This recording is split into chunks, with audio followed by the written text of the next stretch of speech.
ஏழுமலை எல்லை வரை வந்து விட்டோம் கோவிந்தா. ஆடிக்கொண்டு பாடிக்கொண்டு காண வந்தோம் கோவிந்தா.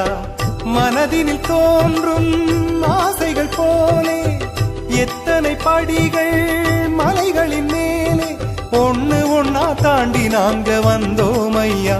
சாமி வரிசையினை பார்த்து விட்டு பயந்தோம் ஐயா. கோவிந்த கோவிந்த கோவிந்த கோவிந்த கோவிந்த கோவிந்த கோவிந்த ஹரி கோவிந்த கோவிந்த கோவிந்த கோவிந்த கோவிந்த கோவிந்த கோவிந்த. ஆஹா ஏழுமலை வாசா கொஞ்சம் கருணை காட்டு லேசா. உன் ஏழுமலை ஏறி நாங்க வந்தோம் ஐயா.